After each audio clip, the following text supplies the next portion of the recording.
The Bhagavad Gita is possibly the most read book in the history of humanity. It was spoken by Sri Krishna to Arjuna right before the beginning of the Kurukshetra war 5154 years ago and recorded by the celebrated sage Vyasadeva, who also compiled other books that comprise the Vedic literature. Originally written on palm leaves, the Bhagavad Gita was carefully passed generation to generation, inspiring many philosophers, sages, great thinkers, and also normal people like you and me, helping all to find a solution for their life problems and attain transcendence. In the Bhagavad Gita, Krishna surprisingly tells Arjuna to fight in the battle, fulfilling his duty as a kshatriya by fighting for the right cause and defending the principles of Dharma, instead of going to the forest and living as a beggar. We have the tendency of wanting to leave everything when things become difficult, but the Bhagavad Gita gives us the correct perspective about what to do in difficult situations. The Gita ends with Arjuna reinvigorated, free from doubt and determined to fight, and Sanjaya concluding that wherever there is Krishna, the master of all mystics, and wherever there is Arjuna, the supreme archer, there will also certainly be opulence, victory, extraordinary power, and morality. But what happened after this? What happened with the Pandavas and the Kurus? Who won the battle? How do these events connect with no history? After the Bhagavad Gita was spoken, the Kurukshetra war began. It was a very difficult battle for the Pandavas that lasted for 18 days. As he promised, Krishna didn't fight or intervene in the battle, but he helped the Pandavas as an advisor. It was due to the transcendental advice of Krishna that the Pandavas were able to counter the cunning and dirty tactics of the Kurus and one by one defeat powerful generals like Karna, Bhishma, Drona, and Duryodhana. However, the price was high. By the end, practically only the 5 Pandavas survived. As revealed in the Mahabharata, the Kurukshetra war was a cosmic battle. The Devas, higher beings that live in the upper planets, supported the Pandavas, while the demons, inhabitants of the lower planetary systems, supported the Kurus. Being the frontier between the two spheres, our planet is frequently a stage for battles between the two groups. If you think our planet is in a bad situation now, you could just imagine what would happen if the Kurus had won. After the battle ended, Maharaja Yudhishthira was installed in the throne and reigned with the assistance of his brothers. He executed great sacrifice for bringing auspiciousness for all, and the art flourished under his reign.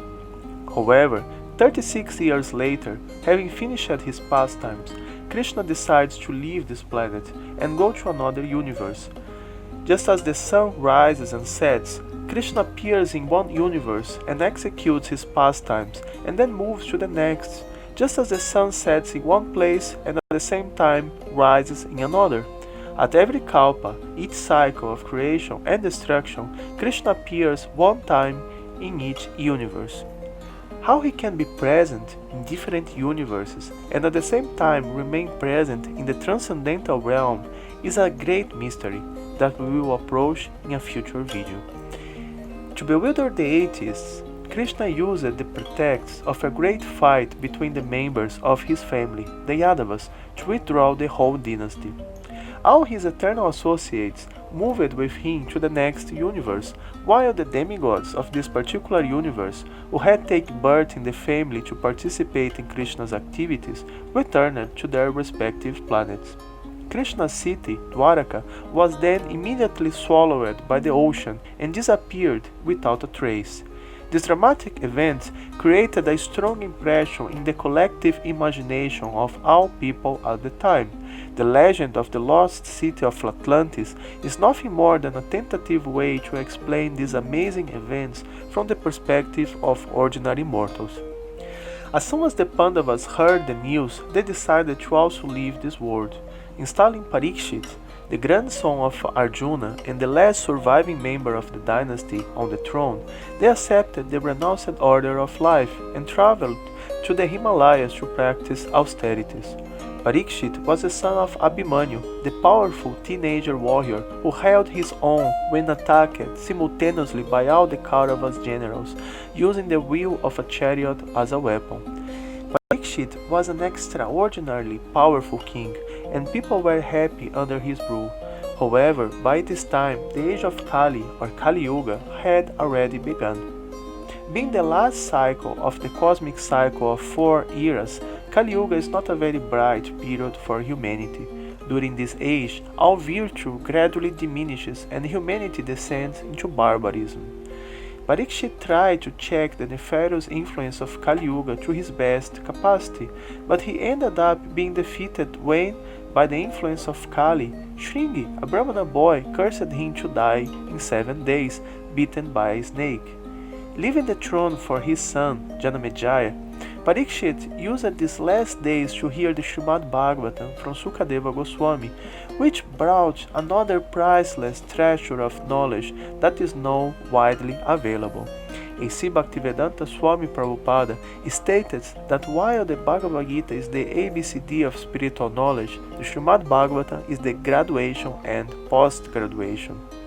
The great sage Sutta Goswami stated that this Bhagavad Purana is as brilliant as the sun, and it has arisen just after the departure of Lord Krishna to his own abode, accompanied by religion, knowledge, etc.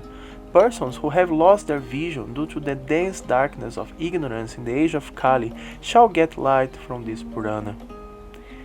By the end of 7 days, Parikshit was beaten by the snake and attained liberation, dying in the most beneficial circumstances, at the banks of the holy Ganges, surrounded by saintly persons and with his mind firmly situated in transcendence. Actually, it was a plot organized by Krishna himself, so the saintly Parikshit could leave this world in the most glorious circumstances and join him in the transcendental world. After Parikshit left, the darkness of Kali Yuga engulfed our planet. The saintly dynasty of the Pandavas gradually declined, with the kings governing progressively smaller tracts of land, gradually becoming limited to parts of the Indian subcontinent, and the rest of the planet becoming fragmented and descending to endless wars. Gradually, humanity lost its memory, forgetting about the grandiosity of the past, leading to the recent history. However, there is hope. We are living in a small bubble in the midst of Kali Yuga, an auspicious period that started 534 years ago and will continue for 9,466 years more.